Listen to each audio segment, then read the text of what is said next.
بسم اللہ الرحمن الرحیم۔ السلام علیکم۔ میں جب کالج جاتی تو گلی میں ایک لڑکا میرا پیچھا کیا کرتا۔ مجھے بہت ڈر لگتا کیونکہ میرے ابو بہت غصے والے تھے۔ ایک دن راستے میں اس نے مجھے ایک بیگ دینا چاہا، لیکن میں نے وہ بیگ نہیں لیا کیونکہ میرے ابو مجھے جان سے مار دیں گے۔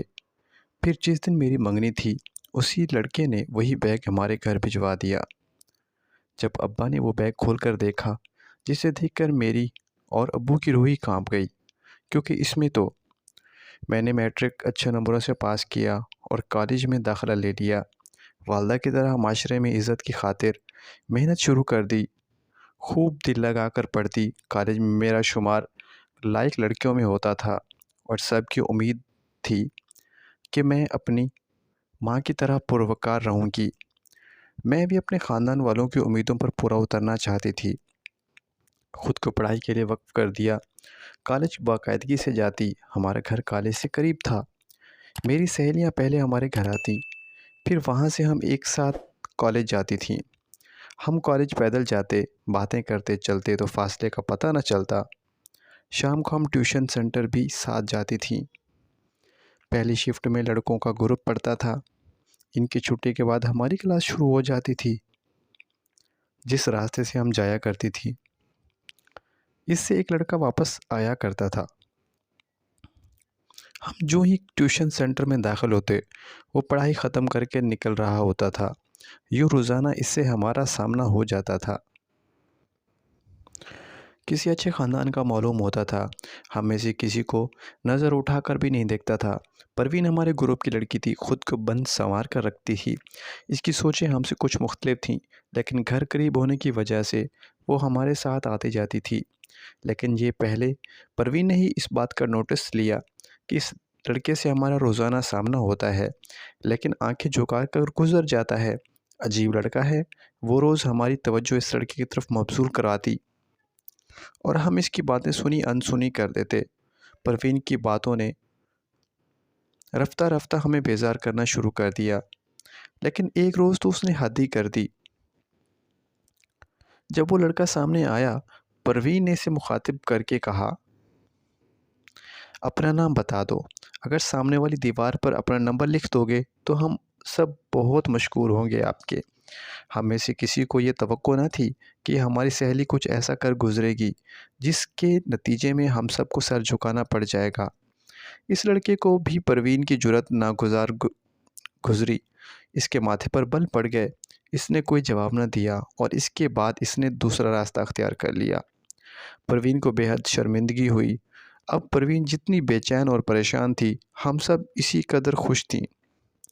جب وہ موجود نہ ہوتی تو ہم آپس میں کہتیں، اچھا ہوا جو ہیرو غائب ہوا، وہ حکیم جہاں پاک، ورنہ پروین نے تو ہمارا سر جھکا دیا تھا۔ معلوم نہ تھا کہ اس بیچاری کو اس لڑکے سے واقعی سچی محبت ہو گئی تھی، لہٰذا اسے کسی پل قرار نہ تھا۔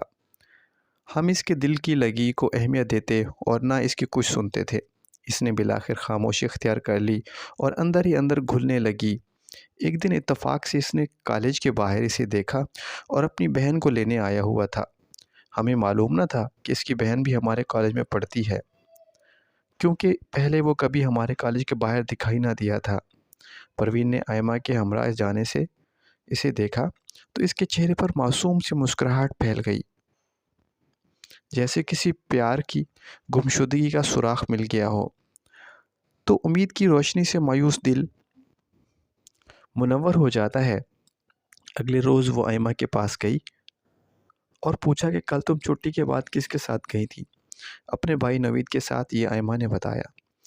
گویا پروین کو اپنی کھوئی جنت کی نوید مل گئی تھی۔ اس نے ہم سب کو چھوڑا اور کسی طور پر آئمہ سے دوستی کر لی۔ حالانکہ وہ ایک کلاس جونیئر تھی، مگر پروین کو اس سے کوئی فرق نہ پڑتا تھا۔ اس نے تو بہرحال نوید سے رابطہ کرنا شروع کر دیا اور آئمہ ایک بہترین ذریعہ تھی۔ پروین نے قیمتی تحفے دے کر آئمہ کو پکی سہیلی بنا لیا تھا اور یہ دوستی اس قدر گہری ہوئی کہ دونوں نے ایک دوسرے کے گھروں میں آنا جانا شروع کر دیا۔ آئمہ کے گھر والے جانے کی وجہ سے پروین نوید سے بات کرنے میں کامیاب ہو گئی، تاہم اس نے بہت احتیاط سے کام لیا۔ اسے اس لڑکے کے مزاج سے آشنائی ہو چکی تھی کہ اگر ذرا بھی فری ہونے کی کوشش کی تو بات چیت سے بھی جاتی اور دیدار سے محروم ہو جاتی۔ مصوری سے ہر درجہ شوق رکھتا ہے، لہٰذا جب نوید سے گفتگو کا موقع ملتا وہ سنجیدگی سے بات کرتی۔ جلدی پروین کو علم ہو گیا کہ وہ آرٹس کا اسٹوڈنٹ ہے، مصوری سے ہر درجہ شوق رکھتا ہے۔ بس پروین نوید کے ساتھ آرٹ پر گفتگو کرتی، لائبریری سے انہی موضوعات سے کتابیں لا کر مطالعہ کرنے لگی تاکہ وہ زیادہ سے زیادہ اس موضوع پر بات کر سکیں۔ یوں خاص پلاننگ کے تحت اس لڑکی نے اپنے پسندیدہ انسان کی توجہ اپنی طرف مبذول کرا لی۔ بہت کم کسی سے گھلنے والا بالآخر پروین سے گھل مل گیا۔ اب وہ اسے اپنی بتائی ہوئی تصاویر بھی دکھانے لگا۔ وہ شام کو اپنے گھر کے باغ میں بیٹھ کر مصوری کیا کرتا تھا۔ پروین اکثر وہاں پہنچ جاتی۔ ایک دن جب وہ تصویر بنانے میں مصروف تھا، پروین دبے پاؤں اس کی پشت کی طرف کھڑی ہو گئی، اسے مصوری کرتے دیکھتی رہی۔ نوید اپنے کام میں مگن تھا، اس سے متعلق کسی کی آمد کی خبر نہ ہوئی۔ کافی دیر بعد بالآخر وہ بولی، واہ کمال کر دیا تم نے۔ حیرت کی بات یہ ہے کہ یہ تمہارا شاہکار میری سہیلی کمل کی ہو بہو صورت ہے، اتنی مشابہت ہے کہ لگتا ہے اسے سامنے بٹھا کر بنائی ہے۔ تابش نے بتایا کہ کسی تصویر میں ڈوب کے بتاتے ہو، ضرور کوئی خاص صورت ہے جسے ذہن میں رکھ کر یہ تصویر بنائی ہے۔ تمہارا تصور ہوتا ہے۔ میرے ساتھ وہ خوش دلی سے مسکرا دیا، ہرگز نہیں، مجھ سے تو نہیں ملتی، جس سے بھی ملتی ہے، لیکن تم چوروں کی طرح دبے پاؤں کیوں یہاں آئی ہو؟ تو روز ہی آتی ہو، آج بھی آ گئی۔ سنو، کیا تم مجھ سے ایک دن کے لیے یہ تصویر دے سکتے ہو؟ ہرگز نہیں، میں یہ کسی کو تصویر نہیں دوں گا۔ ارے بھائی، اپنی تخلیق تو ہر تخلیق کار کو پیاری ہوتی ہے، لیکن ایسی تخلیق کا کیا فائدہ جسے کوئی نہ دیکھ سکے؟ تم نے تو دیکھ لی ہے نا، اب اور کس کو دکھانی ہے؟ جس کی تصویر بنائی ہے تم نے اسے دکھانی ہے، یا پھر تو بالکل نہیں دوں گا۔ کیا فائدہ جس کی تصویر بنائی اسے خبر تک نہیں ہے؟ ارے بھائی، میں نے کسی کی تصویر نہیں بنائی، یہ بس میرا تخلیل ہے۔ اگر تخلیل ہے تو بھی کمال کا ہے۔ یہ صورت میری سہیلی سے اس قدر ملتی ہے، اگر وہ دیکھ لے تو وہ خوشی سے پاگل ہو جائے، باقی پھر تو میں بالکل بھی نہیں دوں گا۔ خدا نہ کرے کہ میری بنائی ہوئی تصویر کسی کی وجہ سے کوئی پاگل ہو۔ جس کے لیے ہم جیتے ہیں اگر وہی ہوش میں نہ رہے تو پھر ہم جی کر کیا کریں گے؟ مذاق کر رہے ہو یا سچ کہہ رہے ہو؟ کبھی کبھی سچ بات بھی منہ سے نکل جاتی ہے۔ کیا تم کمل کو پسند کرتے ہو؟ وہ خاموش رہا۔ تم اسی وجہ سے روز اس راستے سے جاتے تھے۔ بولو نا نوید، تمہیں قسم ہے، دیکھو اگر مجھے راستے بنا لو گے تو میں تمہارا ہی بھلا ہوگا۔ ہاں، اگر تم نے اس معاملے کو اچھال دیا اور کمل بیچاری مفت میں بدنام ہو گئی، تب جانتے ہو کیا ہوگا؟ پروین نے پوچھا۔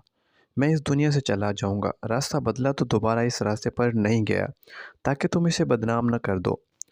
حالانکہ جو دل پر گزری میں جانتا ہوں۔ پروین نے بڑی چالاکی سے وہ بات اگلوا لی جسے عمر بھر وہ کسی کو نہ بتاتا۔ جو صورت اس کے دل پر نقش تھی، اس کی سینکڑوں نہیں ہزاروں تصویریں بنانا چاہتا تھا، لیکن اس کا ذکر لبوں پر لانا نہیں چاہتا تھا۔ حقیقت یہ ہے کہ جب اس نے مجھے دیکھا، اس کے فنکار دل نے سرگوشی کی کہ یہی وہ صورت ہے جس کی اسے تلاش تھی۔ اس نے مجھے دل میں بسا لیا، مگر بسا کر ساری دنیا سے چھپا لیا۔ نہیں چاہتا تھا کہ میری رسوائی ہو، وہ میری بدنامی کا باعث بننا نہیں چاہتا تھا۔ تب ہی آنکھیں جھکا لی اور کسی سے کوئی بات نہیں کی، بس دیکھا اور دل پر ضبط کر لی۔ اب اپنے من پر نقش میری صورت کی وہ روز تصویریں بناتا اور پھاڑ دیتا۔ پروین جو اس کی چاہت میں مٹی جاتی تھی، حسد کی آگ میں جل اٹھی، مگر اپنے جذبات کا اس کے سامنے بالکل اظہار نہ کیا اور اسے کھونا نہیں چاہتی تھی۔ کچھ بعید نہ تھا کہ اگر وہ اپنے جذبات کا اظہار کر دیتی تو نوید ناراض ہو جاتا اور وہ اس کی شکل دیکھنے کو بھی ترس جاتی۔ لیکن پروین نے سوچا کہ جب تک اس کا خیال اس کے ذہن میں ہے تب تک کسی اور کے بارے میں نہیں سوچوں گا، لیکن کسی فنکار کے ذہن میں اس کے محبوب کے تصور کو خرچ دینا آسان نہ تھا۔ جب اسے ایک چال چلی، نوید سے کہا کہ اگر تم کنول کی ہو بہو تصویر بنانا چاہتے ہو تو میں تمہیں اس کی فوٹو لا دیتی ہوں۔ اسے سامنے رکھ کر تصویر بناؤ گے تو بالکل ویسی ہی بنے گی جیسی تم وہ ہے۔ اگر تم مجھے کنول کی تصویر لا دو گی تو جو انعام مانگو گی ملے گا۔ وعدہ کرتے ہو؟ وعدہ رہا۔ تو پھر یہ تصویر جو تم نے بنائی ہے مجھے دے دو تاکہ میں اسے دکھا کر فوٹو مانگوں۔ وہ تمہیں بہت پسند کرتی ہے۔ وہ نہ صرف تمہیں فوٹو دے دے گی بلکہ ممکن ہے میرے ساتھ آ جائے، تمہارے سامنے بیٹھ جائے اور تم اسے دیکھ کر کنوینس پر اس کی شکل منتقل کر سکو۔ انسان کتنا بھی سیانہ ہو، وہ دل کے ہاتھوں مجبور ہو ہی جاتا ہے۔ نوید نے پروین کو اپنا رازدار سمجھ کر اس پر تکیہ کر لیا۔ اس نے کہا کہ میں یہ تصویر تمہیں نہیں دے سکتا کیونکہ اس میں مجھے کچھ کمی لگتی ہے۔ جب فوٹو لا کر دو گی تو اسے دیکھ کر جو تصویر بناؤں گا وہ لے جانا اور کنول کو دکھانا۔ وہ مان گئی۔ وہ میرے گھر آئی، بولی ہم نے کالج کے ID کارڈ کے لیے تصویر اتروانی ہے، کیا تم نے بنوا لی ہے؟ میں بولی بنوانی، گھر سے کوئی ساتھ چلنے کو تیار نہیں ہے۔ میں اپنی تصویر اتروانے جا رہی ہوں، چلنا ہے تو میرے ساتھ چلو۔ میں نے سوچا چلو اس کے ساتھ چلی جاتی ہوں ورنہ یہ کام رہ جائے گا۔ جانے کب بھائی یا امی کو فرصت ملے میں اس کے ساتھ فوٹو اتروانے چلی گئی۔ اگلے دن ہمیں فوٹو لینے تھے، میں نہ جا سکی۔ وہ اپنی تصویر لینے گئی تو وہ میری بھی لیتی آئی۔ مجھے علم نہ ہو سکا کہ اس نے ایک فوٹو رکھ لی۔ فوٹوگرافر سے 4 کاپیاں بنائی تھیں، اس نے 3 مجھے دیں اور چوتھی اپنے پاس رکھ لی۔ مجھ سے کہا کہ اس نے 3 ہی بنائی ہیں۔ میرا سادہ ذہن اس طرف گیا ہی نہیں کہ اس نے میرے ساتھ درد گوئی سے کام لیا ہے۔ اس پر شک کی کوئی وجہ نہ تھی، برسوں سے ہماری دوستی تھی۔ پروین نے میری فوٹو نوید کو دے دی، جو اب تصویر اس نے میرے فوٹو کو دیکھ کر بنائی وہ بالکل میری شبہ تھی۔ نوید نے وعدے کے مطابق اپنی تخلیق پروین کو دے دی، مگر پروین نے مجھے نہ دکھائی بلکہ فوٹو اور تصویر دونوں اپنے پاس رکھ لیں۔ چھٹیاں ختم ہوئی تو ہم نے ساتھ کالج جانا شروع کر دیا۔ اس بار وہ پھر ہمیں راستے میں ملا۔ مجھے دیکھتے ہی اس کا چہرہ خوشی سے کھل اٹھا، جیسے کوئی کھوئی ہوئی چیز اپنے دوبارہ مل گئی ہو۔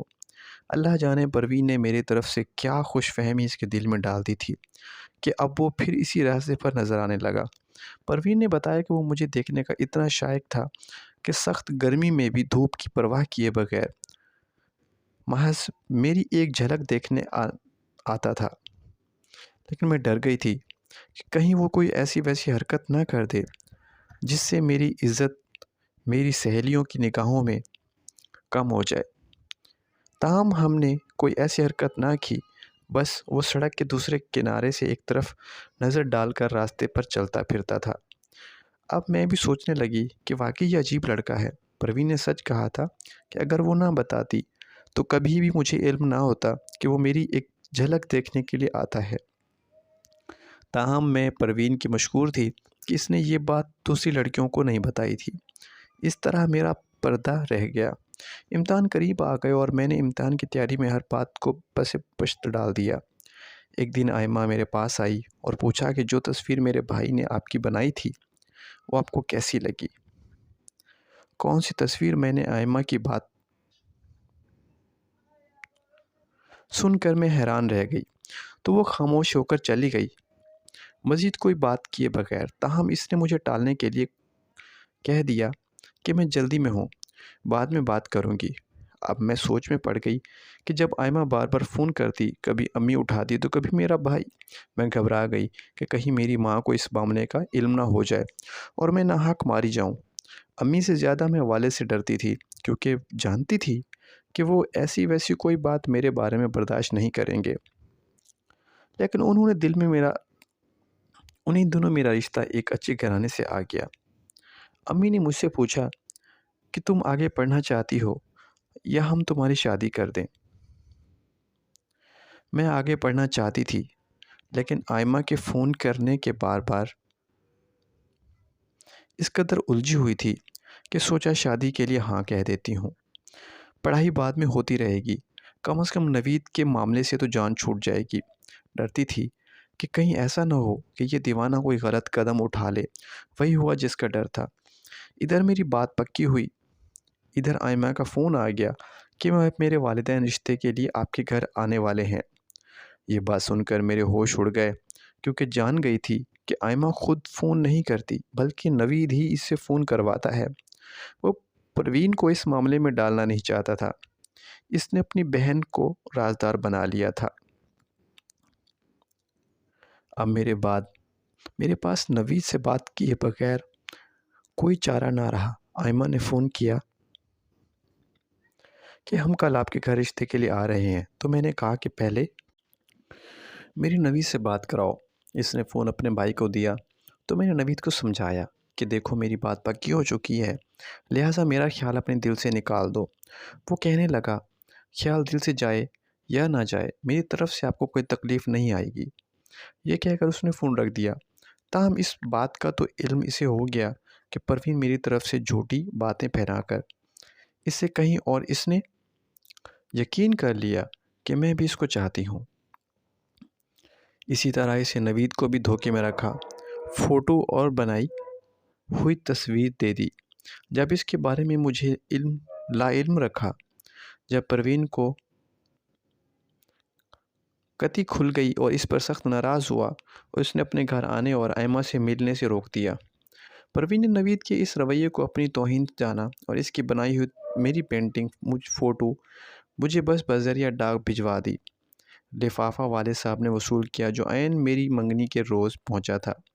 ابا جان نے لفافہ چاک کیا تو نوید کی طرف سے خط لفافے سے برآمد ہوا، جس میں لکھا تھا کہ پہلے تم اپنی تصویریں بنوانے میرے پاس آیا کرتی تھی، اب کیا ہوا کہ آنا بند کر دیا ہے اور میں تمہارے فراق میں تڑپ رہا ہوں۔ یاد رکھنا، تم کل شام کو اگر نہ آئیں تو میں تمہارے گھر کے سامنے جان دے دوں گا۔ والد صاحب پڑھتے ہی آگ بگولا ہو گئے۔ نوید کے ہاتھ کی بنائی ہوئی میری تصویریں اور فوٹو دونوں اس نے گویا خط کی سچائی کر دی تھی۔ لفافے کی پشت پر نوید کا پتہ اور فون نمبر درج تھا۔ انہوں نے فون ملایا، اتفاق سے نوید نے اٹھایا۔